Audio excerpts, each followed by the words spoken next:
இனிமே கண்ணை மூடிட்டு கடலை எண்ணெய் வாங்கலாம். ஏன்னா மந்த்ரா கடலை எண்ணெய் இதயத்தின் தயாரிப்பு. வறுக்க பொரிக்க ஏன் எல்லா சமையலுக்கும் மந்த்ரா தான். மந்த்ரா கடலை எண்ணெய், அபார ருசி, ஆரோக்கியமான உடல் நலம்.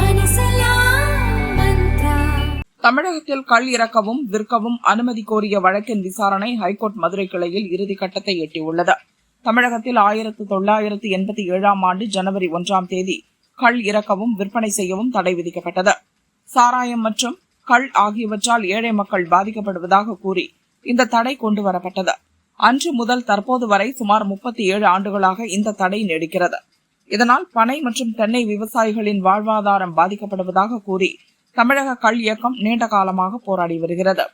இதற்கிடையே தூத்துக்குடி சிலோன் காலனியைச் சேர்ந்த ஆறுமுகம் 2020ஆம் ஆண்டு ஹைகோர்ட் மதுரை கிளையில் பொதுநல மனு தாக்கல் செய்தார். அதில் கூறியிருப்பதாவது: கள்ளுக்கான தடையை விலக்க கோரி ஏற்கனவே ஒரு வழக்கு தாக்கலானது. அதன் விசாரணையின் போது கள்ளில் போதைக்காக பல வேதிப்பொருட்கள் கலக்கப்படுவதால் தடை விதிக்கப்பட்டுள்ளது. கள் உடல் நலனுக்கு கேடு என அரசு தரப்பில் தெரிவிக்கப்பட்டது. ஆனால் வெளிநாட்டு மதுபானங்களின் விற்பனையை பெருக்குவதற்காகவே கள்ளுக்கு தடை விதிக்கப்பட்டுள்ளது. வெளிநாட்டு மதுபானங்களை விட கள்ளில் குறைவாகவே போதை உள்ளது. எனவே மதுவிலக்கு சட்டத்தில் கள் இறக்கவும் விற்கவும் தடை விதிக்கப்பட்டிருப்பதை நீக்க வேண்டும். தனி மற்றும் மருத்துவ பயன்பாட்டிற்காக பனை மரங்களிலிருந்து கள் இறக்கவும் விற்கவும் அனுமதி வழங்க உத்தரவிட வேண்டும் என தெரிவித்திருந்தார். இந்த மனு 2020இல் விசாரணைக்கு வந்தபோது தமிழக உள்துறை செயலர், தமிழ்நாடு மதுவிலக்கு மற்றும் ஆயத்தீர்வை செயலர் பதிலளிக்க நீதிபதிகள் உத்தரவிட்டனர்.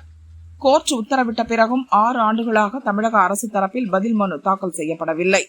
இந்த வழக்கு நீதிபதிகள் சதீஷ்குமார், ஜோதிராமன் அமர்வில் மீண்டும் விசாரணைக்கு வந்தது. அரசு தரப்பில் பதில் மனு தாக்கல் செய்ய கால அவகாசம் கோரப்பட்டது. இதனை கேட்டு அதிருப்தி அடைந்த நீதிபதிகள், ஒரு முக்கியமான வழக்கில் 6 ஆண்டுகளாக பதிலளிக்காமல் இருப்பது ஏன்? அரசுக்கு இது தொடர்பாக கொள்கை முடிவு எடுக்க தடையாக இருப்பது எது? அண்டை மாநிலங்களான கேரளா மற்றும் புதுச்சேரியில் கள் விற்பனை அனுமதிக்கப்படும் போது தமிழகத்தில் மட்டும் ஏன் தடை தொடர்கிறது?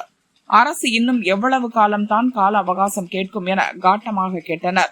ஏப்ரல் 27க்குள் அரசு தனது பதிலை தாக்கல் செய்ய தவறினால் அடுத்த விசாரணையின் போது அபராதம் விதிக்கப்படும் என எச்சரித்தனர். அன்றைய தேதிக்கு வழக்கை ஒத்திவைத்தனர்.